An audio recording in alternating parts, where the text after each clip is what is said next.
Kembalinya Sang Raja. Bab 19. Melihat kotak besar dan kecil di ruang tamu, Su Chen sedikit terkejut. Karena penuh dengan buku, bahkan banyak buku asli berbahasa Inggris. Ketika saya masih kecil, saya bahkan harus diantar ke taman kanak-kanak oleh orang dewasa. Di mana para pelayan di rumah? Minta saja mereka untuk menanganinya. Saya tidak suka ada orang lain yang tinggal di rumah, jadi saya memecat mereka. Selain itu, ini adalah barang pribadi saya dan saya tidak suka orang lain menyentuhnya. Setelah mengatakan itu, Lin Ruohan mengedipkan mata besarnya yang lucu dan berkata, saya tidak memberitahu Anda sebelumnya, jadi Anda tidak akan marah. Tidak akan. Para pelayan itu hanya dapat diberikan kepada Su Chen, dan tidak masalah bahkan jika mereka dipecat. Itu bagus. Kamu sibuk dulu, aku akan kembali dulu. Kembali. Lin Ruohan tertegun untuk sementara waktu dan tidak sadar untuk waktu yang lama. Apa yang sedang dilakukan orang ini? Tidakkah kamu melihat bahwa kamu sangat lelah hingga berkeringat banyak? Mereka bahkan tidak datang membantu. Lin Ruohan tiba-tiba merasa pusing. Dia tidak seperti ini ketika dia masih kecil. Saat dia dalam kesulitan, dia akan datang membantunya, seperti pahlawan yang jujur. Tapi sekarang, kenapa jadi seperti ini? Baiklah, tunggu sebentar, kata Lin Ruohan dari belakang. Saya menunggu sepanjang malam, berharap dia akan kembali lebih awal untuk membantu saya. Kalau tidak, ada begitu banyak buku sehingga saya tidak bisa memindahkan semuanya dalam satu malam. Ada apa? Ada banyak sekali buku, kenapa kamu tidak membantuku memindahkannya? Lin Ruohan mencubit pinggangnya dan berkata, bukankah kamu mengatakan bahwa kamu tidak suka orang lain menyentuh barang-barang pribadimu? Ini. Lin Ruohan terdiam sesaat, merasa seperti sedang menggali lubang sendirian. Kamu berbeda dari para pelayan itu. Kamu adalah salah satu dari kami. Lin Ruohan berkata dengan serius. Kita hanya hidup bersama, jadi menurutku karena kita bertemu saat kita masih kecil, kamu tidak punya pendapat lain tentang aku. Setelah mengatakan itu, Su Chen langsung kembali ke kamar tidurnya dan tidak berniat membantu Lin Ruohan memindahkan apapun. Aku punya ide lain untukmu. Lin Ruohan kehabisan nafas hingga Su Chen hampir meledak amarahnya. Dengan kondisiku, Lin Ruohan, tidak peduli pacar seperti apa yang tidak dapat kutemukan, kualifikasi apa yang kamu miliki agar aku punya ide lain tentangmu. Namun, saat dia berbicara, suara Lin Ruohan menjadi semakin kecil, dan akhirnya tidak jelas lagi apa yang dia katakan, dan matanya yang indah menjadi merah. Berdiri di sana, saya menitikkan air mata kesedihan.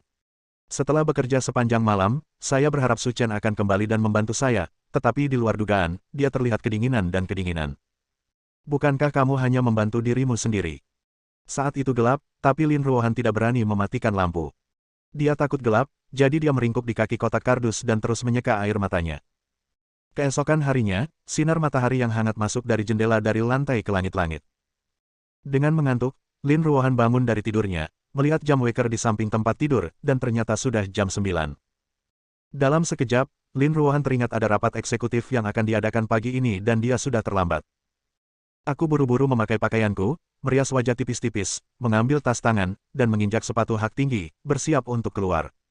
Tetapi, saat berjalan ke platform lantai 2, Lin Ruohan menemukan bahwa selusin kotak yang ditempatkan di ruang tamu semuanya telah hilang. Tidak mungkin. Lin Ruohan langsung menyangkal.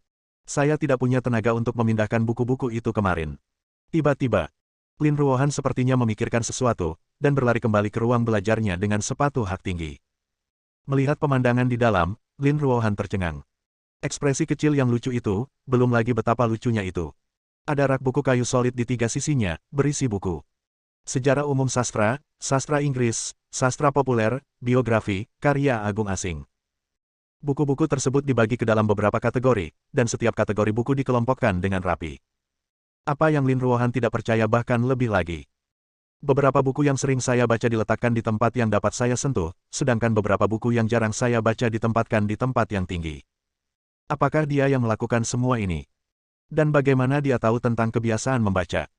Tepat ketika Lin Ruohan bingung, dia tiba-tiba menemukan ada sebuah buku di atas meja di ruang belajar. Keinginan untuk berkuasa.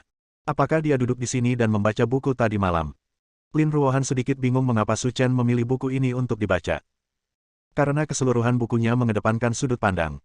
Kehendak bisa menaklukkan segalanya. Secara tidak sengaja, Lin Ruohan sepertinya memikirkan sesuatu lagi, dan dia membeku di tempatnya. Tadi malam, saya sepertinya tertidur di samping buku-buku ini. Tapi, pagi ini, aku terbangun di kamarku. Desir. Wajah cantik Lin Ruohan memerah. Mungkinkah dia menggendongnya kembali? Melihat sinar matahari yang masuk dari jendela, suasana hati Lin Ruohan tiba-tiba menjadi cerah, dan dia berkata dengan sedikit arogan. Kamu bijaksana, jika tidak, mari kita lihat bagaimana aku menghadapimu. Sesampainya di sekolah, Su Chen telah menjadi fokus kelas 1, kelas 3. Mampu mengundang pemilik hotel bintang 5 untuk datang dan menyapa adalah sesuatu yang tidak dapat dilakukan oleh orang biasa. Terlebih lagi, jika bukan karena Su Chen, dia mungkin harus membayar makanan dari kantongnya sendiri. Bos, apa yang harus kita lakukan sekarang? Setelah kejadian kemarin, sepertinya semua teman sekelas kita sudah berpindah pihak. Posisimu tidak akan dipertahankan. Suara, pop. Chen Tianyu menamparkan bagian belakang kepala Li Tian dan mengutuk. Apakah kamu menginginkannya? Jika bukan karena kamu, aku tidak akan membuat kesalahan sebesar itu. Bos, jangan salahkan aku sama sekali. Para pelayan sialan itulah yang menyelipkan anggur. Itu tidak ada hubungannya denganku. Brengsek, bayar dia kembali. Beraninya kamu begitu keras kepala. Bos, sekarang bukan waktunya memarahiku. Orang itu, Su Chen, akan menggantikanmu. Kita harus mencari cara. Chen Tianyu menyipitkan matanya dan mencibir. Aku sudah memikirkan caranya. Aku pasti akan membunuhnya dan mengeluarkannya dari sekolah menengah 0. 1 Linyang. Mendengar ini, mata Li Tian berbinar. Bos, beritahu saya solusi apa yang Anda temukan. Bukankah kita akan mengikuti kelas pendidikan jasmani dengan kelas 2 sore ini? Jika waktunya tiba, saya akan meminta Wu Yuanhong untuk merawatnya dan mematahkan salah satu kakinya. Astaga, bos, ini ide bagus. Li Tian bertepuk tangan dan bertepuk tangan. Bagus. Chen Tianyu mengangkat alisnya dan tersenyum, hal-hal yang lebih baik masih akan datang. Apa? Bos, apakah kamu punya rencana lain nanti? Tentu saja, karena kami ingin dia mati, kami tidak akan membiarkannya pergi begitu saja. Chen Tianyu berkata dengan tatapan arogan. Setelah mereka berdua selesai bertarung, saya akan meminta dekan untuk maju dan menuntut Su Chen dengan bertarung. Singkirkan bajingan itu agar dia bisa menghilang di hadapanku selamanya. Bab 20. Astaga, bos, metodemu tidak terkalahkan.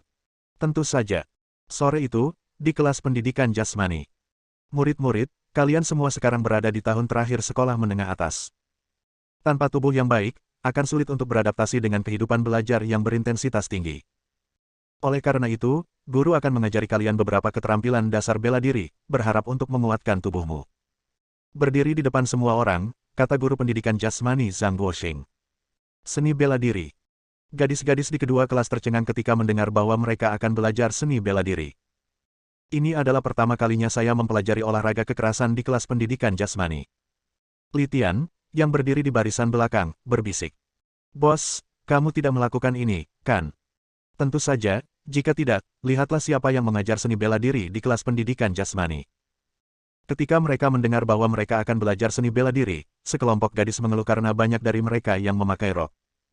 Baiklah, hari ini saya akan mengajarimu beberapa gerakan sederhana. Mohon diperhatikan baik-baik. Guru, kamu tidak perlu mengajariku lagi. Aku telah belajar seni bela diri sejak aku masih kecil, dan aku bahkan mendapat tempat kedua di kota. Aku cukup pandai dalam hal semacam ini. Anak laki-laki yang berbicara itu tingginya sekitar 1,8 meter dengan kulit gelap. Ketika dia berbicara, dia memiliki senyum bercanda di wajahnya, dan dia tidak menganggap serius Zhang Guoxing sama sekali. Wu Yuanhong, karena kamu mengajukan diri, itu tepat. Terserah kamu untuk memberitahu semua orang tentang gerakan dasar dan pengetahuan seni bela diri. Menurut pengaturan sebelumnya, Zhang Guoxing juga bekerja sama dalam akting.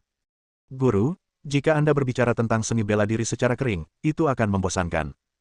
Saya pikir pengajaran praktis lebih berguna. Pengajaran praktis. Kata-kata Wu Yuanhong menyebabkan gelombang seru terdengar di bawah. Wu Yuanhong berada di urutan kedua dalam kompetisi kota, yang berani berlatih bersamanya dalam pertarungan sebenarnya. Benarkah? Kudengar dia tidak menyerang dengan enteng atau kasar. Jika dia terluka, betapa tidak adilnya itu. Melihat tidak ada yang maju, Wu Yuanhong berkata sambil bercanda. Hari ini saya mewakili kelas 2, jadi mari kita cari rekan tanding dari kelas 1. Anak laki-laki di kelasmu tidak akan terlalu penakut. Mereka bahkan tidak punya keberanian untuk bertarung denganku. Masih bukan lagi seorang pria sejati. Suasana awalnya harmonis dirusak oleh kata-kata Wu Yuanhong. Ini masalah kehormatan kelas. Jika kita kehilangan muka di sini, kelas 1 akan ditindas oleh kelas 2 mulai sekarang. Li Tian, bukankah biasanya kamu sangat baik? Sekarang saatnya kamu pamer. Jangan, Aku tahu cara memukul beberapa kali. Jika aku melawan Wu Yuanhong, kamu tidak bisa mengalahkanku sampai mati. Kamu harus mencari orang lain. Hei, kamu bukan laki-laki lagi, ini ada hubungannya dengan kehormatan kelas kita. Berapa nilai kehormatan? Hidupku lebih penting. Setelah berbicara, Li Tian memutar matanya dan berkata, kamu harus menanyakan hal semacam ini kepada Su Chen. Bukankah dia cukup hebat kemarin? Bahkan Yao Xinghe memperlakukannya dengan hina. Saat ini, terserah dia. Melihat Li Tian menudingnya, Su Chen sedikit mengernyit dan melihat tipuan kecilnya. Li Tian, kamu harus menjadi pengecut dan jangan menyeret Su Chen. Dia baru saja dipindahkan ke sini, mengapa dia harus melawan Wu Yuanhong? Apa hubungannya ini dengan sekedar pindah ke sekolah lain? Jika kamu tidak keberatan, katakan saja. Setelah berbicara, Li Tian tersenyum dan melanjutkan. Tapi ini bisa dimengerti. Wu Yuanhong adalah ahli bela diri. Dia takut menjadi cacat dan ingin menjadi pengecut. Saya bisa memahaminya, jadi saya masih mencari orang lain untuk melihat apakah ada orang yang bersedia membawa. Kemuliaan bagi kelas. Li Tian, kamu. Berhentilah bicara omong kosong padanya. Sebelum Lu Yurou bisa menyelesaikan kata-katanya, dia disela oleh Su Chen. Jika anjing tidak melawan, dia akan mengira orang lain takut padanya. Su Chen telah lama mengetahui cara yang kikuk dalam memprovokasi para jenderal. Rasanya seperti sekelompok orang bodoh yang memamerkan batas bawah IQ mereka. Dia sebenarnya berani menyebut Wu Yuanhong seekor anjing. Sekarang siswa di kelas 2 tidak senang. Mereka tahu kekuatan Wu Yuanhong. Setiap kali ada pertunjukan di sekolah, dia akan memberikan panggung untuk tampil, dan dia telah diakui oleh banyak profesional. Namun pria bernama Su Chen itu justru terang-terangan memprovokasi Wu Yuanhong untuk kematian. Su Chen, apa katamu? Beraninya kamu memanggilku anjing? Wu Yuanhong menggerakkan pergelangan tangannya dan berkata dengan suara dingin. Berhentilah menaruh emas di wajahmu, kamu lebih buruk dari seekor anjing. Mendesis.